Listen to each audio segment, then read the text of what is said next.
Bom dia, boa tarde, boa noite. Você, caçador de experiências memoráveis, seja bem-vindo ao segundo episódio da segunda temporada do Era Uma Vez Podcast. E você já conhece a gente por aqui? Já foram mais de 200 mil visualizações no YouTube, mais de 100 horas ouvidas no Spotify Brasil e com certeza na segunda temporada a gente vai bater esse número com facilidade. Já passaram por aqui grandes nomes, grandes executivos do mercado brasileiro e internacional. Eu sou Bruno Gonçalves, o seu host, palestrante, especialista em experiência do cliente, experiência do colaborador e agora, claro, especialista em apresentar os melhores executivos do Brasil. E hoje, claro que não vai ser diferente, porque hoje temos aqui no nosso sofá ela, Isabela Barreto, que é Demand Generation Director Chique, né? na Vetex. É chique, hein, É chique Isabela? pra falar que é marketing, parcerias e eventos. Ah, mas é muito mais no LinkedIn fica muito mais bonito. É, Seja muito bem-vinda, Isabela. Espero obrigada, que a gente Bruno. possa ter um mega papo aqui para falar de uma coisa diferente aqui, geração de demanda. Mas antes, preciso te contar uma coisa. O Era Uma Vez Podcast é um podcast que começou para falar sobre experiência do cliente Uhum. e sucesso do cliente. E depois a gente expandiu os nossos horizontes para falar de negócios, para falar de marketing.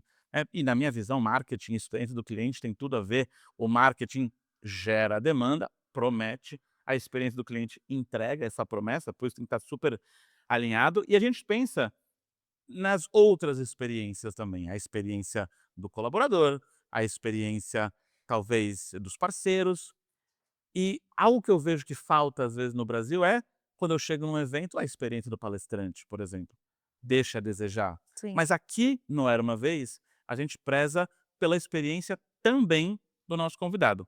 E é por isso, para você não esquecer da gente, a gente tem um presente para você, pra você colocar na Obrigada. sua mesa lá na Vetex. É uma mini Adorei, Isabela. gente. Obrigada. Chiquérrima de camiseta rosa ainda, de É. Vetex. Essa Adorei. essa essa ca essa esse look aí existe, não existe? Adorei, existe. Ah, então nós temos stalkers profissionais. Às vezes a gente Adorei. erra no título, mas Muito obrigada. Me sinto super honrada em estar aqui. que bom ter você aqui. E aí depois quando você colocar lá na sua mesa, você tira uma foto e manda pra Pra gente, vocês. que a gente vai fazer um muralzinho, assim, de todas as mesas que a gente populou pelo Brasil. Isabela, de novo, obrigado pela sua presença aqui. E eu queria começar já com o pé no peito e para inspirar a galera que está em casa, como que você chegou na direção de uma empresa tão grande como a Vetex? Como foi a sua carreira até cair aqui no marketing e numa empresa, que é uma das maiores empresas do Brasil? Legal. Primeiro que minha carreira ela é super não linear, assim, eu vim de uma cidade de 20.000 habitantes, então tive que sair muito cedo de casa, porque a gente não tinha escola lá. E aí eu vim para São Paulo em 2010, minha primeira chefe, eu brinco que foi a Ivete Sangalo, porque Boa eu chefe, poxa. boa chefe, É. maravilhosa. Lembro uma vez que a gente teve reunião com ela enquanto ela fazia as unhas e a gente estava aprovando coleção de produto licenciado.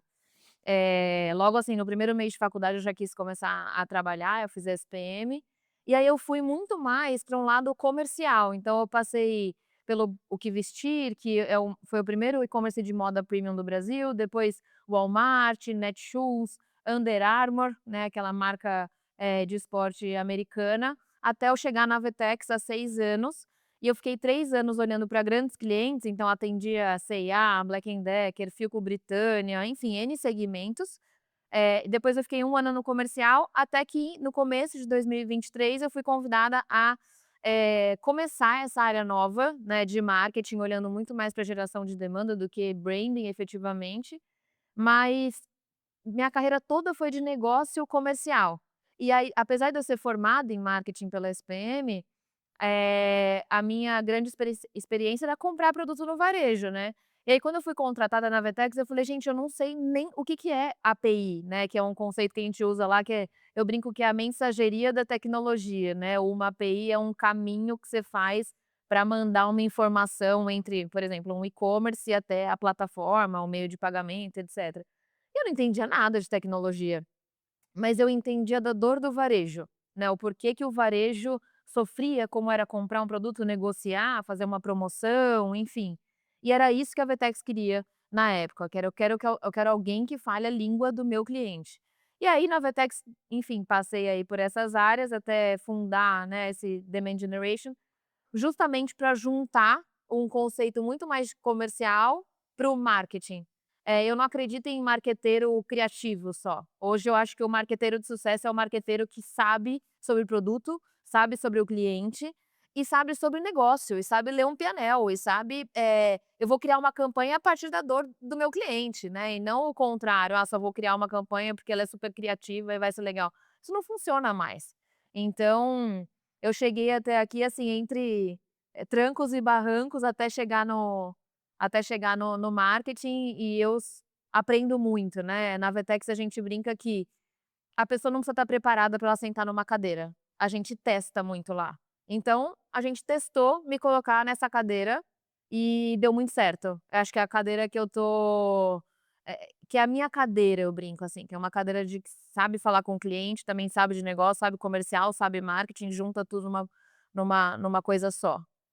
E pelo modo que você fala e com muita paixão inclusive, eu acho que, eh, o grande papel do marketing é gerar demanda, Sim. né, então, é talvez um jeito bonito de falar o marketing raiz, Uhum. porque eu acho que, a gente está vivendo num mundo que a palavra marketing perdeu o sentido, né. Total. Aí você tem esses influenciadores, aí vem o tal do marketing digital, que parece que é uma fórmula mágica de ganhar dinheiro. "Não, aprenda marketing digital, faça um 6 em 7, não sei quantos É. dígitos". E aí acho que o cerne do marketing, pra que ele existe, Philip Kotler, acaba sendo esquecido, nas operações e obviamente grandes empresas não vão contratar. Você vê que os gurus do marketing não estão nas grandes empresas, Uhum. porque o marketing é completamente diferente. E aí você falou de cliente, você falou de Vetex, vamos conceituar esses pontos aqui para a gente aprofundar. O que faz a Vetex? A gente estava conversando antes de começar que a Vetex é uma das maiores empresas brasileiras, mas é uma empresa de bastidor. Não é uma empresa que o público, Sim. conheça, que o público B2C conheça, porque vocês atuam no B2B. Quem é a Vetex? O que faz a Vetex? Qual que é o modelo de negócio da Vetex? Legal. A Vetex, a gente fala que ela é o backbone do comércio conectado, assim, ela é a espinha dorsal, de um comércio que linka qualquer estoque a qualquer canal. Então, falando agora para o consumidor final, sabe quando você entra num site, que você vai rolando lá a página e lá embaixo tá desenvolvido por ou criado por e tem um selinho? Normalmente a Vetex está ali, criado por Vetex ou alguma coisa assim que tem o logo da Vetex lá embaixo. Isso significa que a Vetex é a plataforma por trás daquele omnichannel, né, da operação omnichannel. Então vou citar a C&A como exemplo, que é um cliente nosso. A C&A tem o e-commerce linkado na Vetex, todas as lojas também são conectadas a essa mesma plataforma, ou seja, você compra um produto na C&A, não necessariamente ele vai sair lá do CD, ele pode sair de uma loja mais próxima da sua casa, você pode retirar, direto na loja. Toda essa operação operação no sentido de software mesmo, para ela acontecer, é a Vetex que está por trás, né.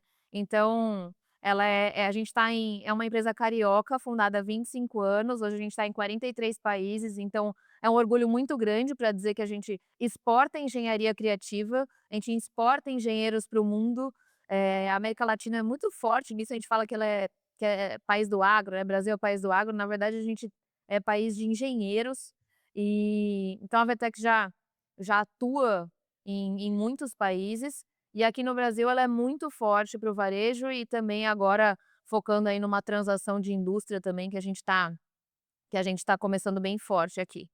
Muito legal. Eu estava comentando com você, primeiro eu sou engenheiro, né, e aí vim cair nesse mundo de palestra, de comunicação, de experiência do cliente.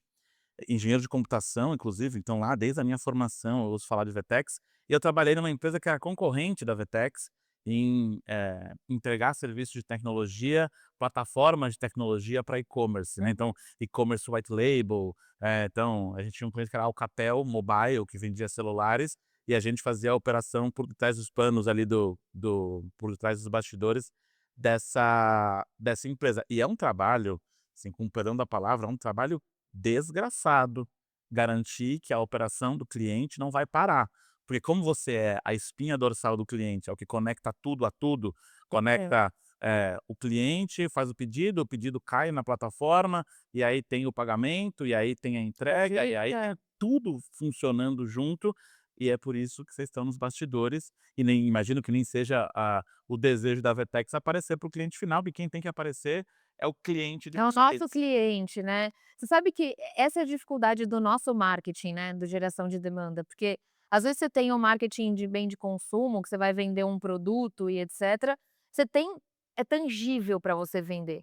O nosso marketing é um marketing para falar com o CTO, com o CIO, com o CFO, com o CEO, sobre plataforma, sobre eficiência operacional, sobre, você ser visionário, você tá à frente. Então a gente brinca que nossos clientes têm paz de espírito para tocar inovação, porque tem alguém tocando por ele. Não necessariamente ele precisa investir em IA, por exemplo. Se ele investe na Vertex, ele já está investindo em IA.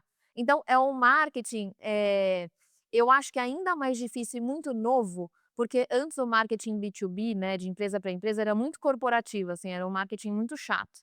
E hoje não, a gente está colocando a cara das pessoas, a gente fala em thought leadership, que é você colocar os executivos para fora, para falar sobre a empresa, dar cara para esse marketing, deixar ele muito mais divertido. Evento é uma estratégia de marketing B2B, que é uma estratégia muito forte. Você comentou antes do Vetex Day, que é o nosso principal evento, no ano. O Vetex Day recebe mais de 25.000 pessoas. É a forma como a Vetex contribui para o ecossistema ali, aqueles 2 dias que a gente promove encontros de potência, etcétera. Então fazer o marketing B2B é primeiro, né, fazer os nossos clientes venderem mais do que a média de mercado. Então esse é o nosso foco, nossos clientes têm que vender mais que a média de mercado a partir de todas as integrações que a gente tem com 1000 canais possíveis de venda, com parceiro, via ecossistema e etcétera. E também a gente criar essa relação com os nossos clientes, né, de uma relação de confiança. Quando você compra uma plataforma, é um projeto caro. Você está comprando da Isabela, você está comprando da Rafaela, que é da presidência, você está comprando do Fábio Schmidt, que é o VP de Solution Engineer, você está comprando de pessoas, você está comprando porque você confia, a gente é parceiro de negócio, a gente só ganha se o cliente ganha. Então, tá aí essa complexidade toda do nosso negócio, quando eu falo de geração de demanda, marketing, é um bicho diferente, assim, do que é o marketing de bem de consumo. E eu gostei muito do que você falou, que a gente estava vindo de carro para cá e a Paulinha do meu time estava perguntando: "Ah, qual é uma buzzword que você não concorda?" Falo: "Gente, falar marketing digital. Espera aí, marketing é marketing, estratégia do marketing no digital é outra coisa".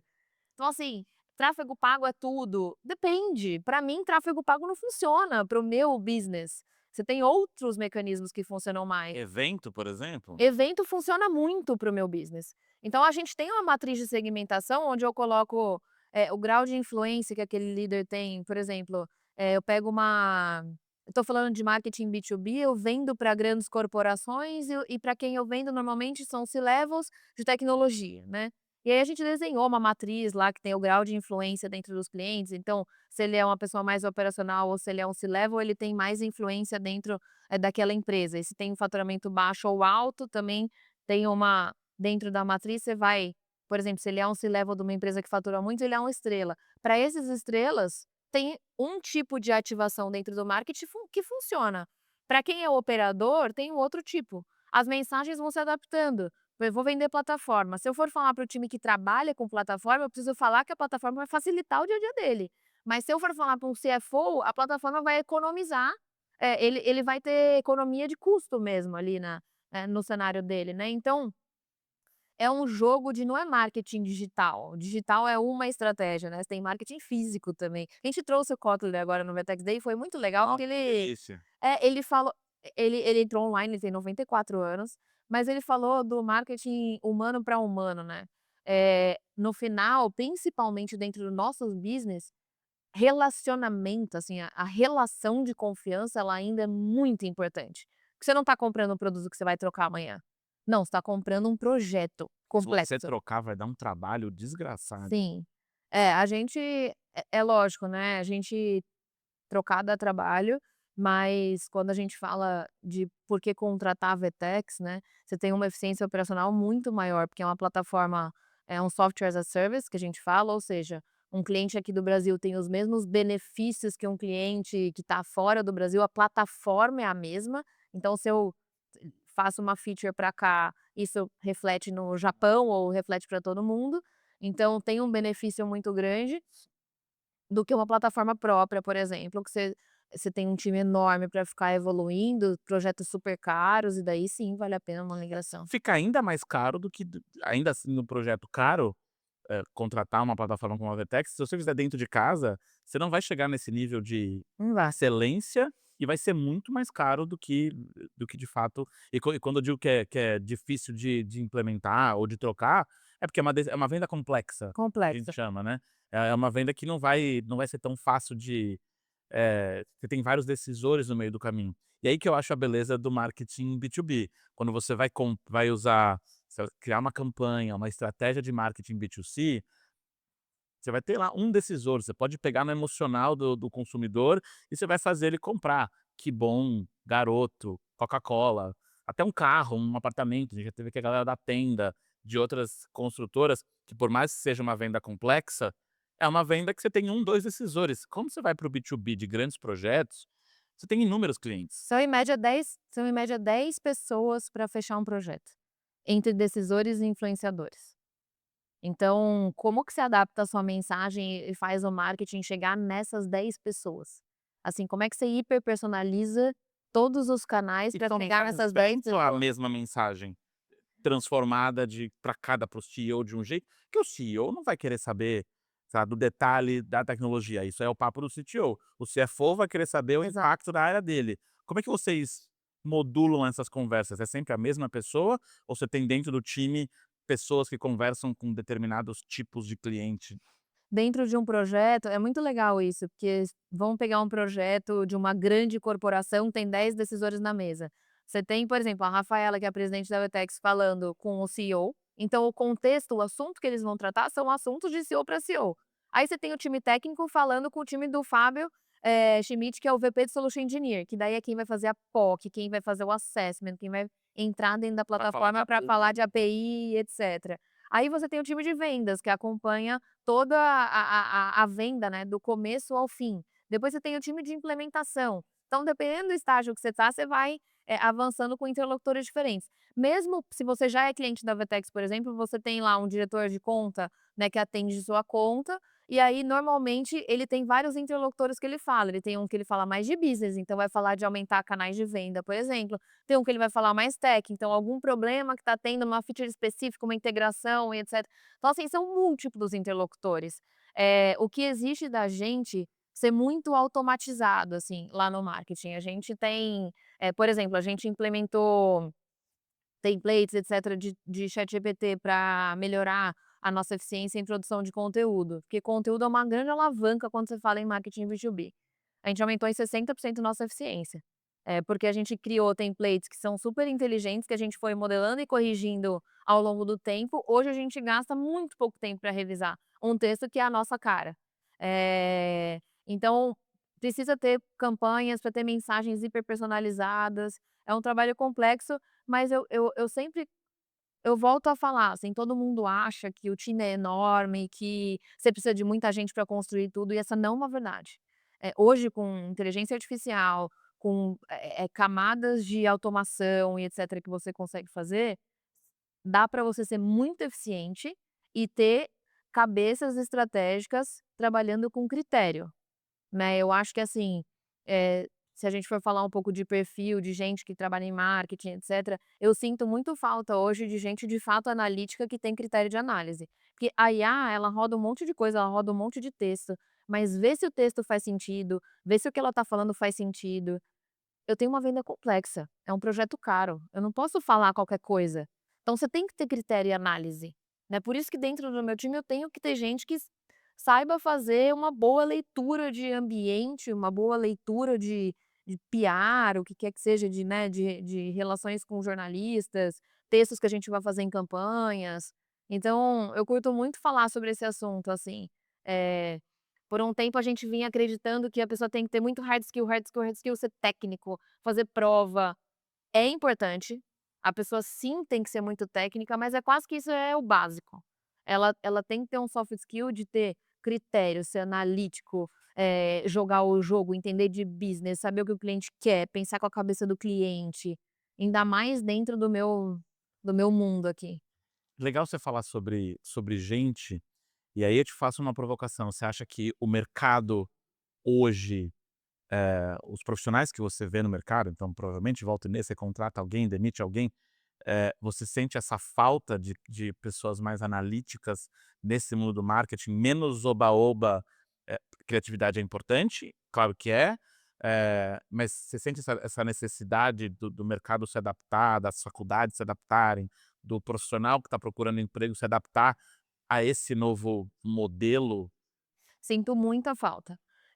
Eu fui apresentar, por exemplo, foram me apresentar projetos de VTEX Day ou projetos de evento, onde o interlocutor não falou um minuto sequer sobre business. Só falou de Você está falando de evento, só falou da planta, ativações que você tem no evento, coisas legais que o visitante ali vai experienciar, mas não falou nada de business e negócio. A pessoa já me pede ali. Então eu sinto muita falta, tanto em fornecedor, quando eu vou contratar uma agência que vai rodar marketing pra gente, mídia social, uma agência de uma assessoria de imprensa que vai falar de PR, uma agência que vai fazer evento. Se a pessoa não entende meu business, eu não consigo nem me conectar com ela. E isso que eu sinto falta desse critério analítico, sabe. Às vezes vem, sei lá, pede uma presença num evento X e a pessoa não consegue analisar o teu critério se faz sentido pra gente estar naquele evento ou não. Tem desde coisas simples a coisas complexas. Por isso que eu falo que o marqueteiro de hoje, se ele não entender do business e de tecnologia, no meu caso, cara, não faz sentido a pessoa, trabalhar ali com a gente. Eu acho até que a pessoa que trabalha numa outra plataforma ou que trabalha num outro mercado, eu acho muito legal quando a pessoa vem de áreas diferentes, eu acho que vem com uma outra cabeça, mas a pessoa precisa querer entender do negócio, porque, o marketing ele trabalha para resolver a dor do cliente, né, nada mais justo do que isso, para entregar valor para o cliente. Se ele não sabe nem o que ele tá se o que o cliente quer. Ela impacta o cliente minimamente? E eu brinco que assim, gente, não precisa de pesquisas ultra complexas. Se você juntar 20 clientes, 10 clientes numa sala, muito possivelmente o que eles vão falar são coisas muito parecidas. Então eu sou muito a minha cabeça é muito simples, assim, para executar porque eu gosto que as pessoas percam tempo analisando, sendo crítico, sendo provocativo e estudando o negócio a fundo, assim, sabe. E é tudo que os gurus do marketing se propagam nas redes não são hoje em dia. É tudo fórmula pronta, é como que eu faço para vender mais, como que eu faço para ficar milionário, como que essa empresa sai daqui para cá, sem entender de fato o negócio. Eu acredito muito que todas as cadeiras dentro de uma organização, do RH ao marketing, têm que ser estratégicos, em como que aquilo impacta o negócio. Com A certeza. gente teve aqui a diretora de RH da Léo Madeiras, que é uma empresa em que o cliente final dela não é nem, a galera que compra um MDF, alguma coisa, não, é o marceneiro. Uhum. E ela fala sobre as reuniões de conselho, e ela tá presente na reunião de conselho como RH, para entender como que o RH tem impacto no negócio.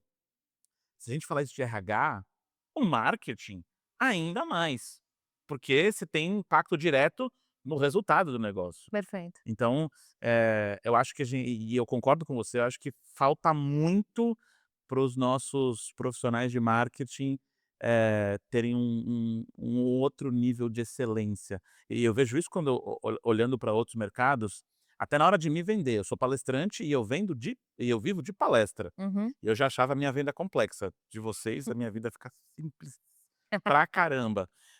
Mas aqui, a venda de uma palestra, por exemplo, ela é muito mais subjetiva. Lá fora, e eu acabei de abrir a empresa lá para impactar o mercado americano, em inglês e tudo mais, eles querem saber de número. É. Eles querem saber de resultado. "Tá bom, Bruno, legal, você movimenta a plateia e tudo mais, mas quanto de resultado isso já gerou? Mas na sua carreira, tá bom, você foi head de experiência do Hopi Hari. Quanto de resultado você gerou para o Hopi Hari? Aí eu vou ver se eu vou te contratar."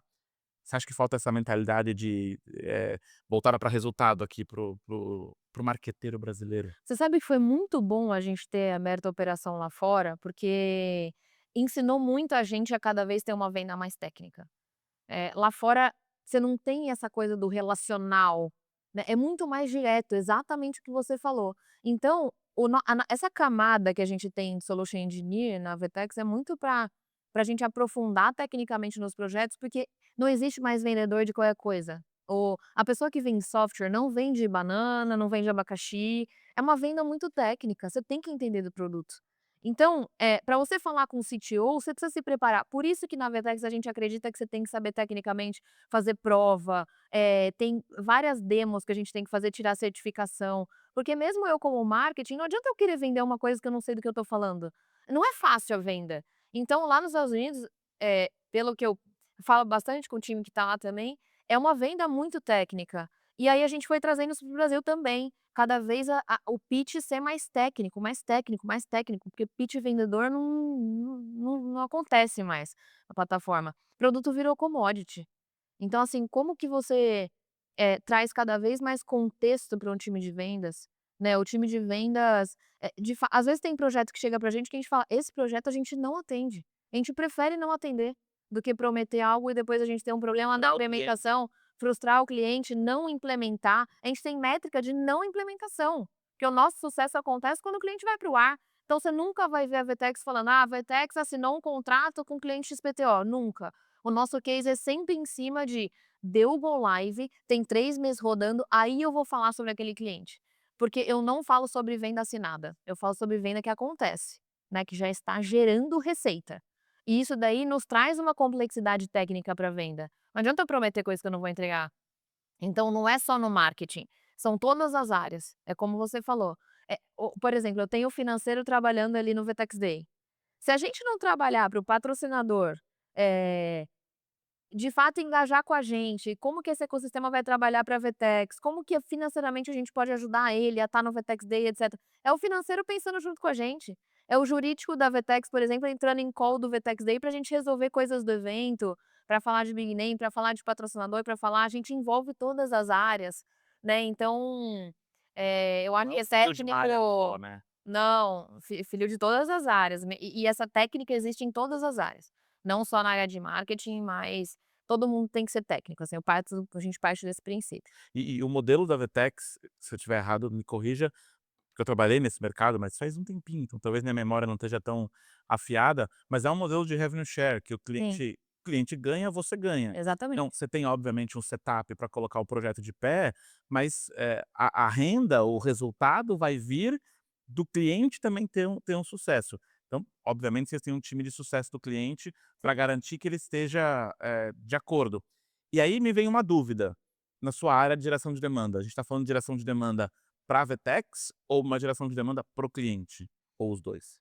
É uma geração de demanda para a Vertex, né, mas a gente também eu brinco que a minha área é um cérebro da companhia, porque ela está o tempo inteiro gerando negócio. Então, por exemplo, a gente tem um parceiro do ecossistema que faz uma plataforma de creator, por exemplo. Tá. Se eu sei que meu cliente quer, começar a operar com creators, ou então se eu acho que esse é um canal que faz sentido para ele, a gente vai lá e indica o parceiro. Então a gente está toda hora pensando em como o cliente vende mais, como a Vertex vende mais, como o ecossistema vende mais, como a gente se contribui. A gente fez agora uma reunião com um parceiro semana passada na Vertex, a gente fez uma roda de conversa e o tema era: como a gente faz o varejo brasileiro crescer mais, através dos nossos produtos. Tinha parceiro de meio de pagamento, tinha parceiro de loyalty, tinha gente, tinha 1000 soluções, e todo mundo ali pensando como a gente faz, os nossos clientes venderem mais. Então no final do dia a gente gera receita pra gente, mas gera para fora também, é no geral, assim, é um grande mapa de oportunidades. E vocês trabalham em parceria também com os grandes marketplaces? Sim. Porque na minha época eu tinha pavor de marketplace, porque obviamente eram APIs diferentes e cada vez estava surgindo um.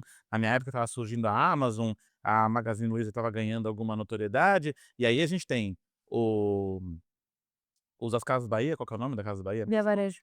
Da Via Varejo. Vocês trabalham com esses marketplaces, via API, ou seja, conversando com esses marketplaces, ou também sendo esse marketplace sendo cliente de vocês, vocês fornecendo a plataforma para eles? Então hoje a gente tem Fast Shop, tem Americanas, são grandes marketplaces, né, mas a gente também tem integrações com Amazon, com Meli, com Shopee, com enfim, todos os principais com Via, todos os principais marketplaces do Brasil, via API, então eles se conversam integralmente. E se a gente não tem alguma integração com algum marketplace muito específico, a gente tem parceiros que fazem, então a gente também indica o ecossistema. Mas com os grandes marketplaces a gente tem integração sim, a gente trabalha muito em conjunto, com eles. E nesse mercado tem que ser, né, porque Tem pesquisa que mostra que 85% ainda das vendas no Brasil são via marketplace. Então tem pesquisa que fala 70, pesquisa que fala 85, tem algumas fontes, mas assim, é muito, né, é um volume muito grande de vendas que ainda acontece via marketplace. porque é onde o cliente tá, né, é onde o cliente final tá, e acho que é uma venda de confiança, acho que eu não sei, eu percebo que a maioria das pessoas ainda não entendeu, quem não é desse mercado, ainda não entendeu o que é um marketplace. Sei lá, a pessoa entra no site da Casas Bahia, que é Via Varejo, a pessoa nem lê lá que é vendido e entregue por Tio Bananinha. Pra mim é Via Varejo e da Via É. Varejo eu tô comprando, e isso dá a possibilidade de pequenos e-commerces de sobreviverem, de se sustentarem e tudo mais. Vocês atuam, também com pequenos e-commerce, com a galera que Sim. está começando agora? Sim, sim, sim. A gente tem planos, que atendem clientes pequenos a clientes grandes. A Avetex é uma plataforma robusta, ela tem muitas funcionalidades, então a gente brinca que, eh, a gente é uma Ferrari, e aí o cliente também tem que querer pilotar essa Ferrari, né, não pilotar ela como um Fusca. Você tem que usar todas as funcionalidades, colocar os canais para vender, ativar marketplace, tem, mil infinitas features para você ligar e usar. Mas você falou um ponto interessante que eu gosto de frisar, que é: o cliente hoje não compra produto, ele compra experiência. Então, eu vou comprar no e-commerce que tem um frete mais rápido, eu vou comprar no e-commerce que ele tá onde eu tô, se ele tá no Instagram, se eu tô no TikTok, se eu tô no marketplace. Então, a venda hoje, ela acontece dentro de um contexto. Eu tô ali no Instagram, vendo um monte de coisa, gostei de uma roupa, eu já quero estar ali para comprar. Ah, é difícil você pegar produto de baixo valor agregado que você pensa muito para comprar, você tem uma compra mais complexa, sim, você vai pesquisar em um, pesquisar em outro, mas as compras têm que estar dentro de um contexto. Você pega, por exemplo, um Pinterest, que é bem parceiro nosso, sobe o seu catálogo lá no Pinterest. Você tá fazendo seu casamento ali, pegando algumas referências, etcétera, você já gostou de alguma coisa, você tem que ter um botão pra clique e compre, né, então por quê? Porque você tem que ser compra experiência. Então, a gente tá junto com os nossos clientes pensando em como ele gera a melhor experiência para o cliente dele. Como que você tem um Apple Pay, como que você tem um NuPay, como que você facilita ali, o nosso checkout é muito rápido, então todo mundo que vai comprar, né, coloca o produto no carrinho, vai para o checkout, tem que colocar primeira coisa que faz, coloca o e-mail, você pode olhar que provavelmente aquele e-commerce é Vetex, né, porque a gente tem o Smart Checkout que é para facilitar ainda mais a vida do consumidor.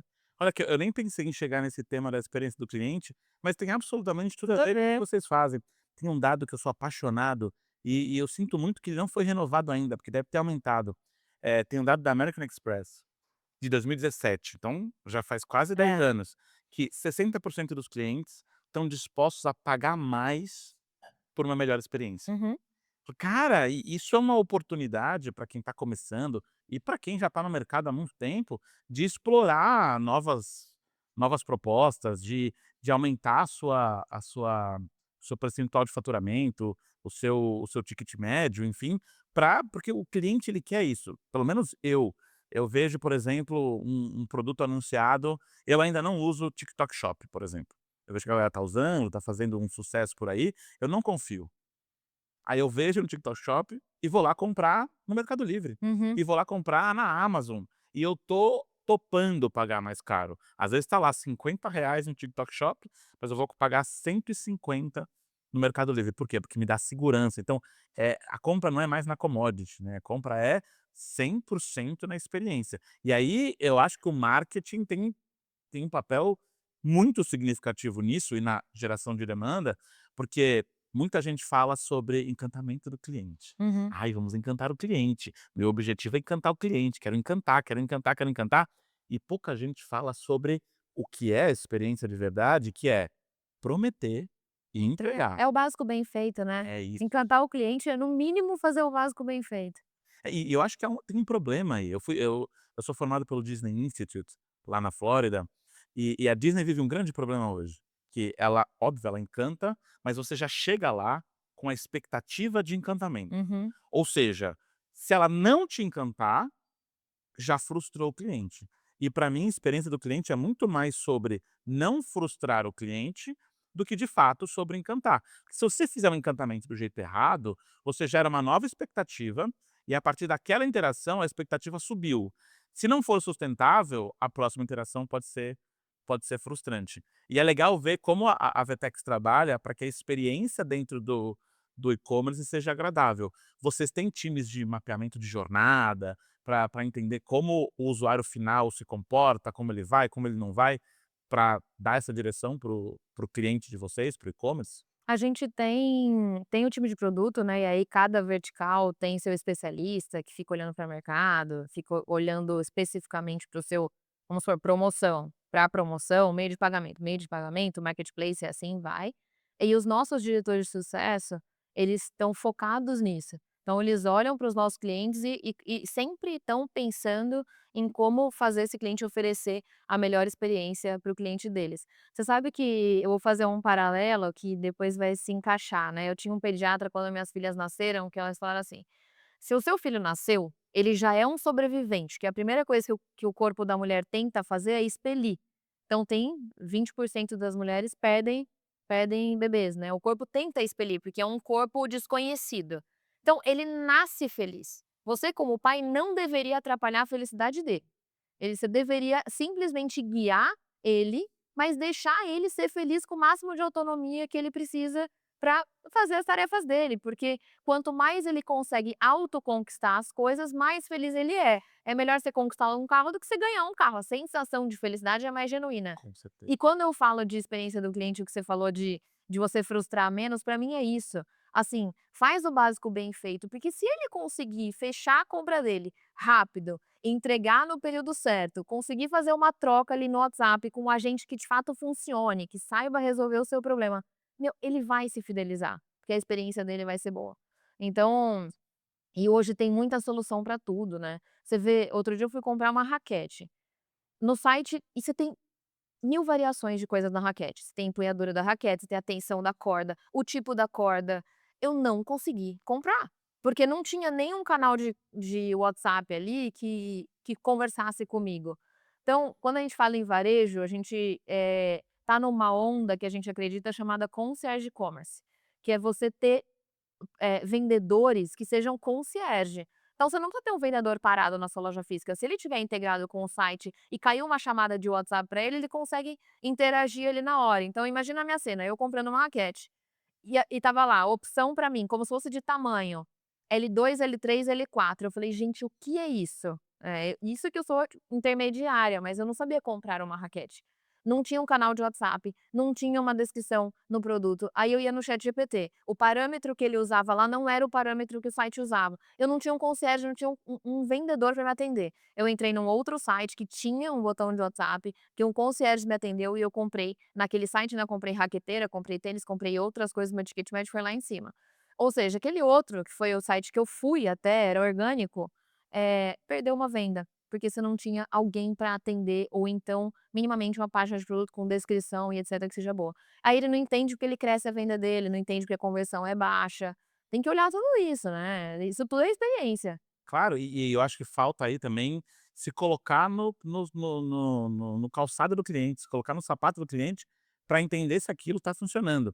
Você falou que a Fast Shop é cliente de vocês, eu trabalhei na Fast Shop, na parte de e-commerce, mas há muito tempo atrás, eu era analista de cadastro, então tinha que entrar com os cadastros lá, poxa, a importância de se ter um bom cadastro, de você colocar as features do produto de maneira adequada, porque isso vai impactar, obviamente, na experiência desse cliente. E aí você falou de encantamento, ninguém acorda e fala assim: "Nossa, mas que loucura, eu queria tanto ser encantado pela Vetex hoje". Não, gente, eu falo muito de experiência invisível. Só de você não atrapalhar a vida do cliente, dele não perceber que tem um problema, porque é que nem, sei lá, TV a cabo. Ah, enquanto funciona é uma maravilha, você nem lembra que ela existe, ou a sua internet em casa. Mas quando dá pau e você tem que ligar para a empresa para resolver um problema, dá até um desânimo. Sim, Dá até vontade de falar assim: "Ah, deixa assim funcionar mesmo, vou usar do celular". é isso. Porque isso te frustra e já gera uma má experiência, instantânea. Eu conversei com o pessoal da 99 Didi no episódio passado, e eu trouxe para ele que eu acabei de dar uma aula de experiência do cliente para uma galera do mercado funerário. Olha só Top, como a coisa é difícil. diferente, Uhum. né, a gente já sabe que é diferente um marketing B2C para um marketing B2B, e talvez as nossas verdades em marketing, mudem completamente quando eu vou falar com B2B, com múltiplos clientes, Perfeito. é difícil de mapear o cliente. Quando eu vou falar de experiência do cliente para a galera do mercado funerário, eu tenho uma palestra que se chama "Gente feliz dá lucro e não enche o saco". Acabou, eu não estou fazendo cliente feliz, Sim, eu estou fazendo cliente menos triste. é. Aí eu vou treinar essa galera com atendimento ao cliente, e a máxima é: sorria sempre. Não, numa funerária, se você precisa do atendimento de uma funerária, você chega lá e tá a pessoa sorrindo, tá errado. Então assim, eu acho que conversar com especialistas como você, que mostram que tem um outro lado do marketing, que as coisas não funcionam sempre da mesma forma, é interessante para quem está assistindo a gente entender que, nem tudo é escrito em pedra, Nem tudo. né. Por isso que você precisa ter gente que saiba ter critério, que entenda do negócio, o dono da funerária precisa entender o contexto que aquele cliente está chegando até ele, como ele vai ajudar naquele contexto, qual o tipo de acolhimento que ele vai ter. Então, é sempre volta lá do começo, quando a gente começou a falar de ter cada vez mais gente técnica, gente que gosta do negócio, gente que gosta de resolver problemas, tem que se apaixonar pelo problema. Não é ontem eu estava almoçando com a minha chefe, e a gente estava falando de coisas novas para o ano que vem e etcétera, e aí ela estava falando: "Meu, vamos se apaixonar por esse problema, depois a gente vai imaginar como a gente vai resolver". E gente apaixonada pelo problema, é gente que vai achar a solução criativa. Todo dia eu nasci pra resolver problema, eu sempre tô devendo, assim, marido, filho, e você sempre tá resolvendo problema, problema, problema. Cara, mas é porque se você se apaixona pelas coisas, assim, se apaixona pelo problema, depois você arranja soluções que você não arranjaria se você tá lá todo dia reclamando, todo dia pra baixo. E o marketing é muito sobre isso, assim, você falou de ser apaixonada, eu amo trabalhar, eu amo ser útil. E eu sempre sou apaixonada em todas as empresas que eu passei, eu sempre fui muito apaixonada, assim, pela empresa. E na verdade, eu sempre fui apaixonada pelo problema do meu cliente. Né, hoje eu trabalho com software, mas quando eu trabalhava com moda eu também amava. O produto é muito legal, o contexto é muito diferente. Então eu acho que, para quem está assistindo a gente, né, apaixona pelo problema do lugar que você trabalha, se coloca no lugar do cliente, né. Eu vejo muito o João Adib falar sobre isso, assim, o meu lugar é estar dentro da farmácia, para entender o contexto da pessoa que está comprando remédio, né. Eu gosto muito de colocar nessa perspectiva. Por isso que eu falo muito com o CEO de cliente meu. Às vezes eu vou fazer uma coisa, tomar uma decisão no Vetex Day, eu pergunto para o C-level, porque é ele que vai sentir na prática o que está acontecendo lá. Ele que vai ter experiência como speaker, ou ele que vai ter experiência como, ouvinte de uma palestra. Não, e você se colocar no lugar dessa pessoa, você conversar com quem está realmente, consumindo o seu produto, faz total diferença e conecta muito com o que a gente falou no começo, e que você trouxe perfeitamente agora, que é a pessoa mais analítica, e agora complementando a pessoa que se apaixone pelo problema, porque o que é o trabalho, se não, resolver o problema todo dia, porque se tivesse tudo resolvido, cara, desde antes de existir inteligência artificial, colocava uma automaçãozinha lá com if else, se isso faz aquilo, se outro faz aquele outro, acabou. Não, eu preciso de alguém que analise, que olhe, que tome decisões, e aí eu volto para aquele profissional que precisa começar a entender mais de números e ser um pouco mais analítico. Pra gente, a gente tá chegando já quase no final, eu queria que você desse uma dica para os nossos profissionais de marketing do Brasil que estão nos assistindo agora. Aí olha lá para sua câmera, fala com eles, fala assim, o que que eles precisam fazer para que eles sejam uma Isabela e chegue onde você chegou, um sucesso profissional e continuar resolvendo o problema todo dia. Primeira coisa eu acho que é você estar disposto a aprender, e quando você achar que você aprendeu tudo, você joga no lixo e começa de novo. Então eu acho que para você ter sucesso, você tem que estar o tempo inteiro A hora que você achou que você chegou no sucesso, acho que agora é a hora da gente se reinventar. Então tá disposto a se reinventar, entender seu problema de negócio, saber ler o PNL da companhia, onde dói, onde não dói, das coisas. Cada vez ser mais técnico em relação a tudo, não existe mais vendedor de qualquer coisa e todo ser humano deveria ser vendedor. Você sempre está vendendo, além de ser marqueteiro ou qualquer outra coisa, você sempre está vendendo alguma coisa. Então ser vendedor e eu acho que ser autêntico. Tem uma coisa em mim que eu carrego, que é a minha autenticidade, o meu jeito de ser, eu brinco, todo mundo já conhece, Mariano, já chorei na entrevista com ele, quando entrei na Vetex. Então sou muito genuína, muito autêntica, e eu acho que isso nos leva a lugares que nem quando a gente se a gente tentar projetar, a gente não consegue enxergar, porque eu acho que isso te transforma numa pessoa única, né. Então, falando um pouco de técnico, é isso que eu falei, e falando um pouco do lado humano, eu acho que é você sempre manter a sua essência, ser autêntico, lógico que se adaptar aos ambientes, ter leitura de ambiente, isso é claro, mas nunca perder a autenticidade, principalmente para quem é marqueteiro, que tem que estar atento, que tem que estar atento à mudança. Você ser autêntico pode te levar a lugares muito mais longe do que você imagina. Uma última provocação. Quando eu falo de felicidade, eu digo que felicidade é diferente para cada um vai definir o que é a sua felicidade. E eu acho que isso também acontece para o sucesso. O sucesso, sei lá, o sucesso de alguém pode ser conseguir sustentar sua família. O sucesso de outra pessoa pode ser chegar num alto cargo numa organização, vai depender muito. O que que é para a Isabela sucesso? Eu acho que não é uma fórmula assim: "Ah, cheguei no meu sucesso". Eu acho que você tem momentos que você sente que você tem sucesso, sabe. Pra mim o sucesso é quando eu consigo falar: "Eu acertei". Porque eu sou tão crítica e eu fui criada pra ser tão crítica na vida, de achar todos os erros que eu possa imaginar, de sempre precisar melhorar, que quando eu consigo reconhecer: "Poxa, eu acertei, eu fiz um trabalho legal, eu como mulher acertei, eu tô acertando na criação das minhas filhas", pra mim eu sinto que isso é como eu tivesse sucesso. Então eu não vou falar que, sucesso é eu chegar numa cadeira XPTO, não acho, quando eu era analista lá no Walmart eu já sentia que eu tinha muito sucesso, porque eu sentia momentos, né, tinha momentos de muita felicidade. E outra coisa que eu acho que é sucesso pra mim, eu acho que tem a ver com felicidade também, é que às vezes eu tô saindo da aula de tênis, assim, eu sinto uma felicidade tão genuína de ter saúde pra conseguir fazer aquilo que eu gosto. Então eu acho que ter sucesso é você saber vibrar com a vida, independente do momento que você tá. Perdi meu pai recente, ele era uma figura muito importante pra mim, e eu saber, ainda assim, vibrar momentos de felicidade que eu tive com ele, vibrar mesmo quando ele tinha acabado de morrer.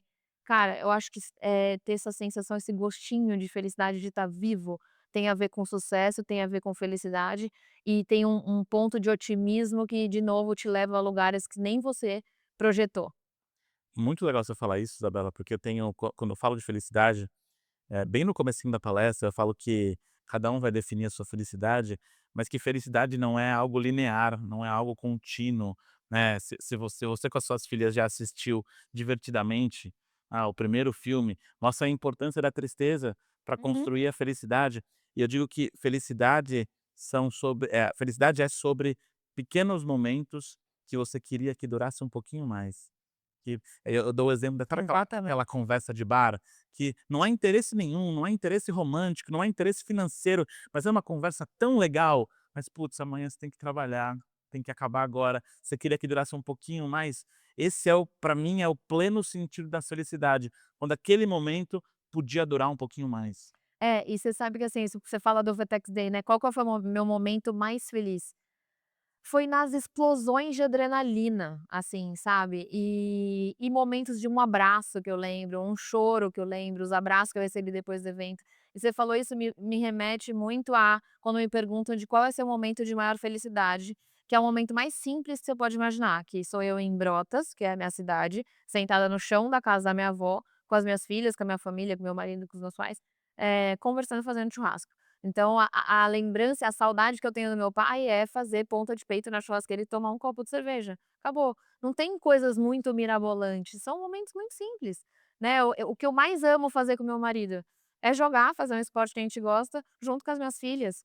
Acho que você saber sentir essa alegria em coisas pequenas também tem muito a ver com sucesso e felicidade. né, e te traz satisfação e acaba sendo o seu porquê para continuar Com resolvendo o certeza. problema todos os dias. E espero que este momento que está acabando aqui agora tenha sido um momento feliz. Para mim foi muito legal conhecer sua trajetória, conhecer mais de perto a Vetex, que um dia foi minha concorrente, hoje não é mais. Quem sabe a gente se encontra num Vetex Day em algum dos palcos. Super Já convidada. fica aí a dica, vai que acontece. Isabela, obrigado pelo seu tempo, obrigado Obrigada a por você. vir até aqui, obrigado por topar essa loucura de um papo sem um script planejado. Eu imagino como você deve ser detalhista para ver se as coisas fazem sentido. Foi muito bom fazer esse papo meio caótico que vai chegando em tantos lugares e chegou num assunto que eu mais adoro, que é felicidade. Espero que você tenha se sentido assim da mesma forma. A gente quer ver a sua mini Gaela na Obrigada. sua mesa também. Alguma mensagem final para arrematar? Obrigada pelo convite, obrigada por estar aqui. É sempre um prazer falar sobre, enfim, Vetex, carreira. Eu acho que a última dica eu vou falar focada em mulher, tem a ver com tudo que eu falei, que é mulheres saibam acertar. Acho que a gente nasceu sabendo errar, a gente nasceu tendo que servir, e saibam se reconhecer nos momentos que você sabe que você deu o seu melhor e que você, de fato, acertou. Isso não quer dizer que você vai parar ali, que você não quer mais, mais, mais, fazer mais diferente, mas é simplesmente se dar momentos de prazer. Eu acho que isso é muito importante dentro de tudo que eu falei aqui também. Assinado embaixo. Mais uma vez, muito Obrigada. obrigado. E obrigado a você que nos assistiu neste segundo episódio da segunda temporada do Era Uma Vez Podcast. Lembrando que esse podcast é um oferecimento da Era, a empresa que melhora a experiência do seu colaborador, impactando a experiência do seu cliente. Processos mais fáceis, ferramentas que facilitam o processo de atendimento. Você pode fazer melhor, facilitando a vida do seu colaborador e impactando também o seu cliente e gerando, obviamente, mais receita. Era.com.br e aí você coloca no seu navegador e também no Instagram. É igual, @era.com.br. Muito obrigado pela sua audiência e eu te espero no próximo episódio do Era Uma Vez Podcast.